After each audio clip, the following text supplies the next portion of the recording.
Hi everyone, it's Scott here from That's English School 英語研究プロジェクトよくある間違いを分析します一泊二日この言い方よく聞きますね旅行の話になると必ず登場しますね旅行の長さその期間を表している時に欠かせない言葉ですよねもしかしたら皆さんあんまり考えたことはないと思うのですか英語で言うとどういう風になるのでしょうか自然な英語を話せるようになるために一泊二日という言葉についてちょっとしておきたいことがあります So let's investigate this topic by using the four logical steps of looking at the problem and then the reason, the solution and finally with some examples I think you may be a little surprised by what I'm about to say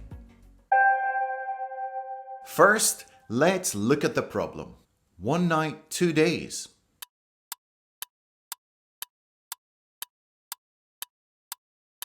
One night, 2 days. Okay. Well, you might be thinking, Scott, this is a completely normal way of thinking. We say this all the time in Japanese. What's wrong with saying the same thing in English? Yep. As English goes, it's not making any grammatical mistakes.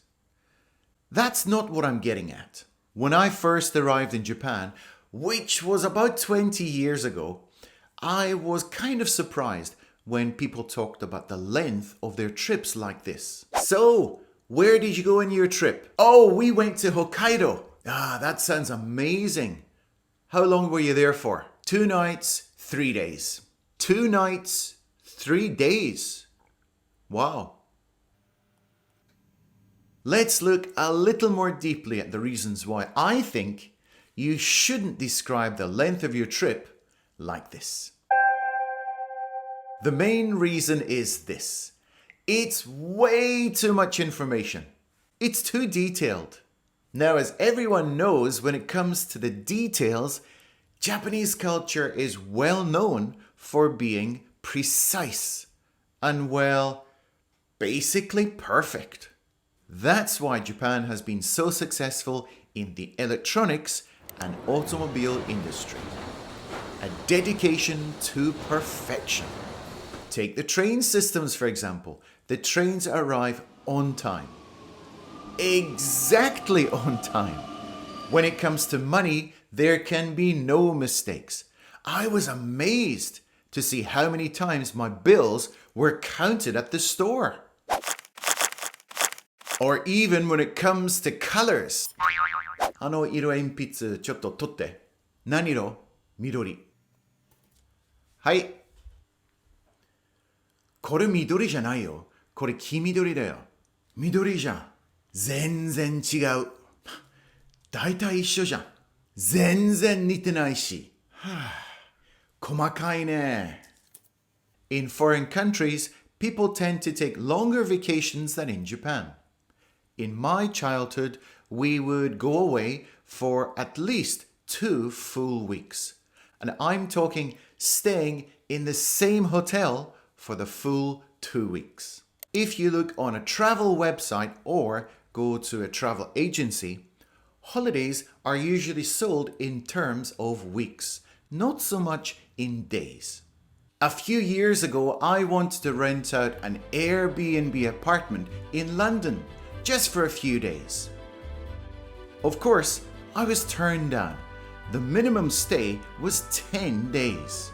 So in the Japanese language, it's fine to say 一泊二日. But in English, people don't talk like that. Maybe by saying 1 night and 2 days, it sounds longer. Psychologically, it sounds like you're having a longer holiday. That's quite a good idea, really. But the first time I heard such a phrase, I must admit, I was kind of confused. My brain couldn't work it out. It was like a math problem. 1 night, 2 days? What does it mean? 2 days? 1 night? How long is that? Let's look at some different ways to say that kind of thing naturally in English. The solution? Keep it nice and simple. You don't need to get into so much detail. Nobody is expecting you to. Choose one, either the night part or the day part. Let's look at some ways to say something like 2泊3日. We had a couple of nights in Hokkaido. We spent a few nights in Hokkaido. We had a short stay in Hokkaido. We had a few nights away in Hokkaido. Did you notice I didn't even talk about the day part? How come? Because nobody's all that interested. How about these? We went to Hokkaido for 3 days. We had a 3-day trip in Hokkaido. We stayed in Hokkaido for 3 days. We were in Hokkaido for half a week. Did you notice I didn't talk about the night part? Why? Because people don't really need to know. If they really want to know, they'll ask you. But most people will be more interested in what you actually did than on the length of the trip. Let's take a look at 5 example sentences. There's going to be some great vocabulary and idioms, so watch until the end, okay? The first one is this: I've got an overnight trip in Nagoya. Instead of saying 1 night, 2 days or something like that, you can use the very simple overnight trip, and people can work it out for themselves. We're going away for a couple of days over the bank holiday weekend. A bank holiday is a popular way of saying a public or a national holiday in the UK. It's not used in American English. How long were you in Paris? Just a few days. It was over before we knew it. So if something is over before you know it, it means the time passed really quickly. Something like a really good movie, or maybe a party, or like a holiday, something like that. It was over before we knew it. I'm going to be out of town for just under a week. I'd better get someone to water the plants. It's quite common in foreign countries to get a friend or a neighbor to come in and water your plants if you're going to be away. Just give them a key, and maybe when you come back, you can give them a souvenir from your trip. We're taking a 4-day trip down to Osaka. We're itching to check out the new attractions at USJ. When you're itching to do something you can't wait, it's all you think about.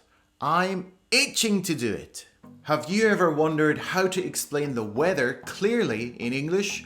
Well, this is the video for you. Learn how to talk about the weather in English. I'll see you over there. Let's go!